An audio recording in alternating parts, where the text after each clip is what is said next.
And yeah, now we are getting on to the last song. I can't believe we've actually made it to this point now. It's the final song that we're going to be reviewing, and it's going to be coming to us from the Netherlands, the host country of Eurovision 2021.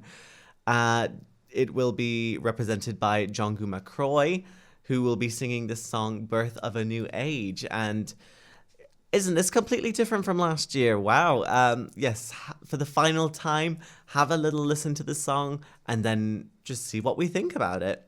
We are the birth of a new age. You know my broccoli. You know my broccoli. You know my broccoli.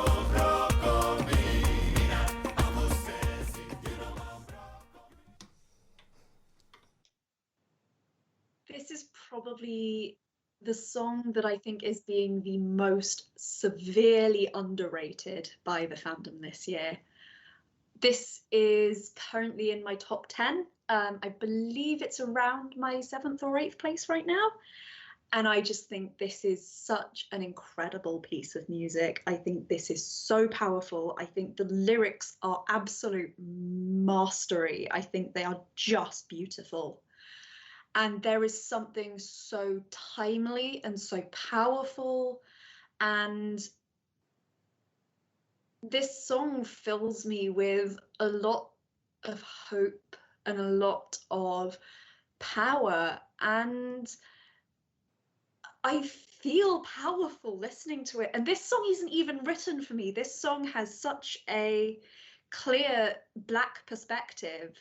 And I'm sitting here as a white woman in the UK, and I can just feel the power and the significance of every single element that Jeangu has put into this piece of music. The instrumentals, the symbolism in the lyrics, the use of Srene and Tongo in the chorus. It's just so incredible to me. And also the music video, like, okay, we know the music video is not going to translate onto stage necessarily, but the music video is just so incredible. And I almost feel sort of weird praising this song too much, because I do not feel like this song was written for me. I feel like this song was written as an act of Black power and Black resistance and Black resilience at a time when we are so aware of the Black Lives Matter movement and everything that is going on in worldwide racial discourse, and also sort of empowerment discourse more broadly as well. And I think it captures that moment so perfectly. And I am just in love with this song. I think this is such a huge risk from the Netherlands.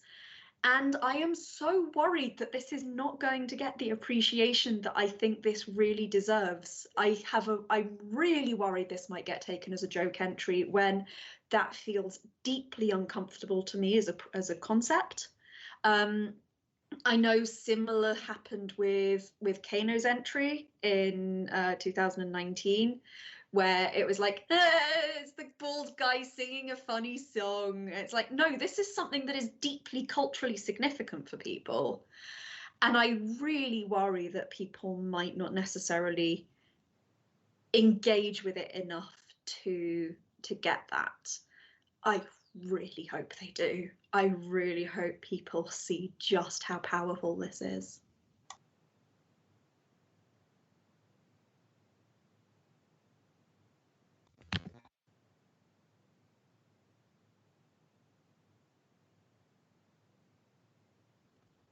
Just while Jazzy's internet is working out, I'll jump in.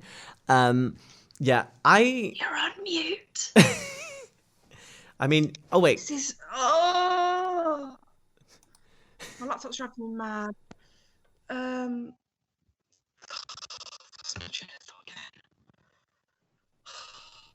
Okay, so my laptop's been on mute. I've lost my train of thought again.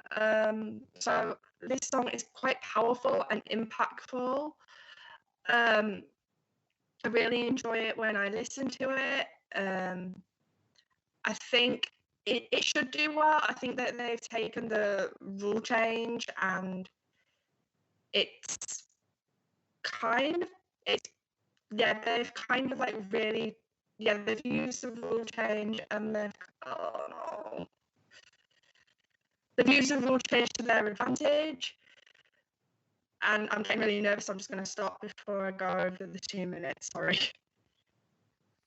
It's okay, don't worry about it. Yeah, I'm kind of in the same boat as Rosie here. I mean, this song is being incredibly slept on. I have no idea why people keep. I kind of keep an eye out and just see what people are like on YouTube and like on other places, just to put my ear to the ground and just see what it's like. And so many people have this either as like their last place or like in their bottom 5, and I just don't see why. Like, the song is incredibly powerful. Like, the song has so much to say. Like, it's the hook, the rhythm, like, your rhythm is rebellion. That in itself is one of the most powerful lyrics we've ever heard in like a Eurovision context. And I have a feeling that potentially maybe some of the sort of indifference towards this song, because I've not actually seen any hate towards it. I think it's just people have just kind of passed it by.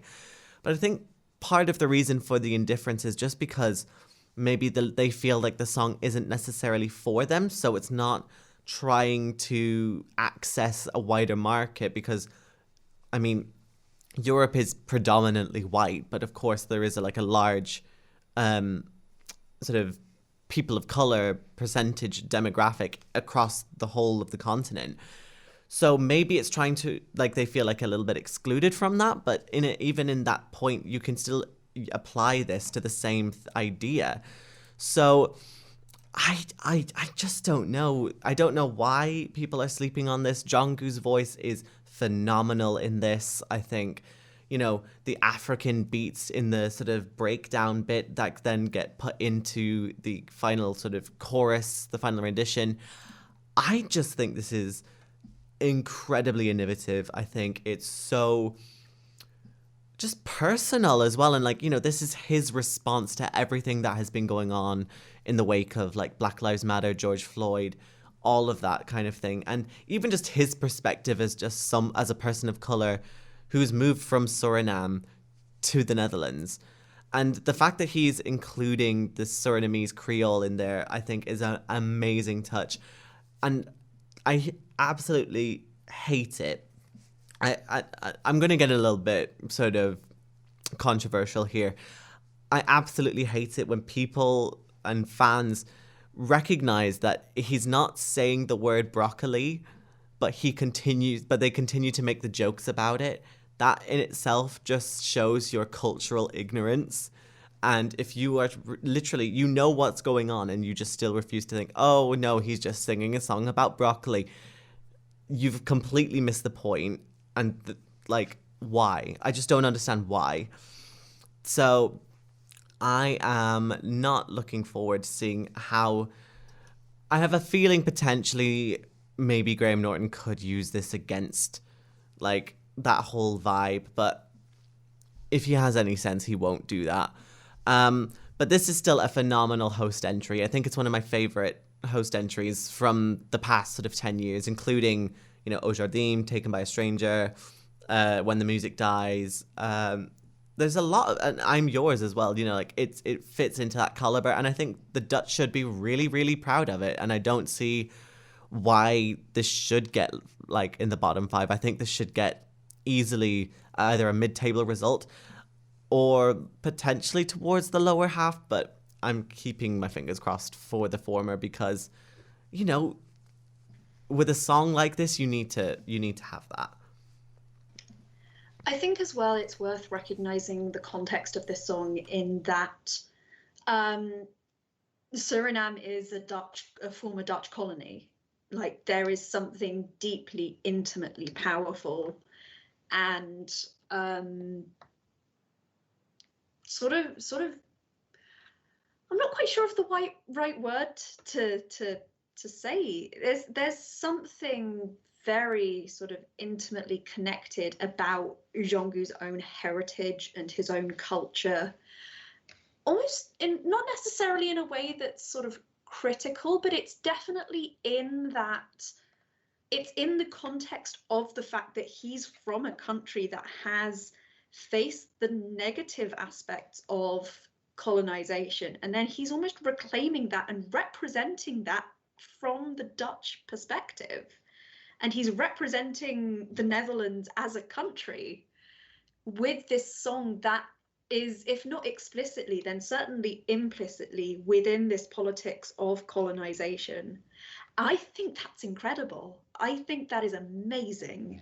And I think it's so important to recognize that. And I'm really hoping that Graham Norton et al., other commentators, don't go the easy route with this, because I've seen it before when there have been songs that have significant political messages, that he has been able to treat them with some degree of respect. I was rewatching the 2018 contest the other day, and he was very much willing to explain the stories of Mercy and Non mi avete fatto niente, both of which again are deeply serious political songs. And so I really, really hope he goes down that route and doesn't just go for an easy and, I'm going to say it, quite frankly, racist joke. Yeah, fingers crossed that doesn't happen. And if so, can we please launch Ofcom complaints, please? Also, if you have recent Eurovisions with Graham Norton commentary, send them my way, please, because I want to hear how bad he was in 2018, because I was drunk.